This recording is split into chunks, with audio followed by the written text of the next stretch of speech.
کہ دجال یہودیوں میں سے ہوگا، عوام میں اس کا لقب مسیح ہوگا۔ اس کی دائیں آنکھ پھولی ہوئی ہوگی۔ یہ جو ہم اکثر سنتے رہتے ہیں کہ دجال کانا ہوگا کانا ہوگا، کانا ہونے کا مطلب یہ ہے کہ اس کی ایک آنکھ نہیں ہوگی، جو کانسیپٹ لوگوں کے اندر ہے کہ ایک آنکھ نہیں ہوگی، اس کا یہ مطلب نہیں ہے۔ مطلب یہ ہے کہ اس کی دونوں آنکھیں ہوں گی۔ ایک آنکھ، ایک حدیث کے اندر آتا ہے جیسے انگور کا دانہ ہوتا ہے پھولا ہوا لٹکا ہوا، تو ایک آنکھ اس کی ویسے باہر ہوگی، جس کی وجہ سے لوگ اس کو کانا کہیں گے۔ گھنگرالو بال ہوں گے اس کے، اور بعض روایت میں آتا ہے جیسے گھاس کے بال نہیں ہوتے ہیں، جیسے ہمارے زمانے میں سیزر کٹنگ ہوتی ہے، اس طریقے کے بال ہوں گے۔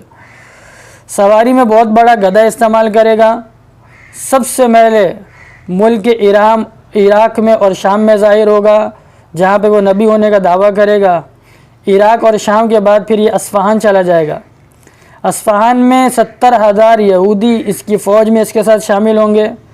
جب یہ 70,000 لوگ اس کے ساتھ ہو جائیں گے تو یہاں پہ آ کر یہ تکبر میں آ جائے گا اور اپنے خدا ہونے کا یہ دعویٰ کرے گا، اور چاروں طرف فساد برپا کر دے گا۔ زمین میں بہت سے مقامات پہ جا کر اپنے آپ کو خدا کہلوائے گا۔ اللہ تعالیٰ لوگوں کی آزمائش کے لیے سے بہت بڑی بڑی ناممکن اور نادر چیزوں کا کام کروائیں گے۔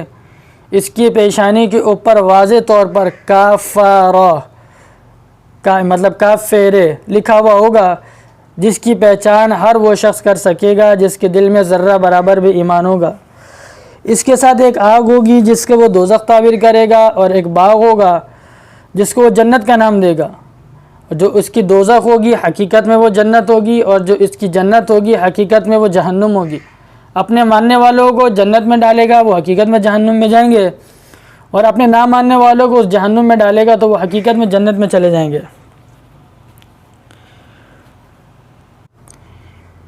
حدیث کے اندر آتا ہے کہ امام احمد رحمۃ اللہ نے نقل کیا ہے کہ اس کے دجال کے ظہور سے 2 سال پہلے قحط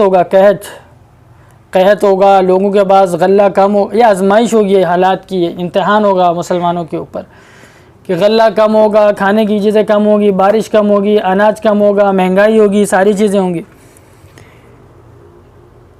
تو اس کے پاس یہ ذخیرہ ہوگا خوراک کا، جو اس کو خدا مان لے گا اس کو وہ کھانا بھی دے گا، اس کی زمین پہ بارش بھی کروائے گا، ان کی جانوروں کے تھنوں میں دودھ آ جائے گا، اور جو نہیں مانے گا ان کو کچھ نہیں ملے گا۔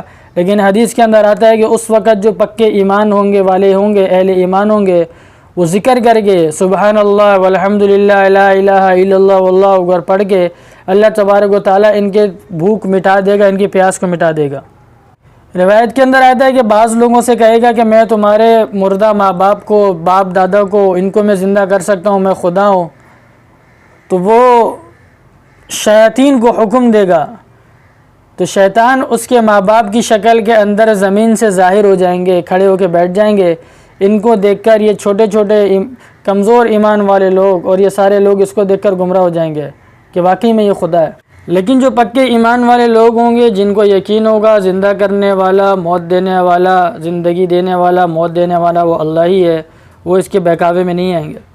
یہ مذکورہ ساری چیزیں کرتے ہوئے، بارش برساتے ہوئے اور خوشحالی لاتے ہوئے، لوگوں کو جنت میں جہنم میں ڈالتے ہوئے، کسی کو زندہ کر رہا ہے، کسی کو کچھ کر رہا ہے، یہ سارے معاملات کرتا ہوا وہ یمن کی سرحد پر پہنچے گا۔ تو بہت سارے لوگ، بددین قسم کے لوگ اس کے ساتھ شامل ہو جائیں گے یمن میں۔